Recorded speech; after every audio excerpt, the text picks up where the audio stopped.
Alyssa Soebandono dan Dude Harlino antusias sambut kelahiran anak ketiganya. Saat ini, Alyssa Soebandono dan Dude Harlino telah dikaruniai 2 anak berjenis kelamin laki-laki. Jelang kelahiran, Dude Harlino dan Alyssa Soebandono antusias menyambut calon keluarga barunya tersebut. Alyssa diketahui sedang hamil, usia kandungannya mendekati 9 bulan. Persalinannya diperkirakan paling cepat tanggal 27 April tahun 2024.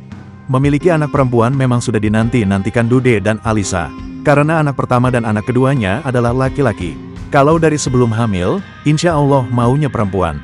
Kepikiran kalau perlu program kita akan program, kata Alyssa Soebandono ketika ditemui bersama Dude Harlino, di kediamannya di kawasan Tebet, Jakarta Selatan, Kamis, tanggal 11 April tahun 2024. Ternyata tanpa program insya Allah anak ketiga ini perempuan. Bersyukur pasti, sambungnya. Wanita yang akrab disapa Ica ini tak kuasa menahan kebahagiaannya saat dokter menyebut jenis kelamin janin anak ketiganya perempuan, dirinya langsung mengenang saat ia masih kecil. Selain itu, Ica sudah membayangkan barang-barang yang akan ia siapkan untuk kebutuhan anak perempuannya, sampai kepada jepit rambut, bando, hingga ikat rambut.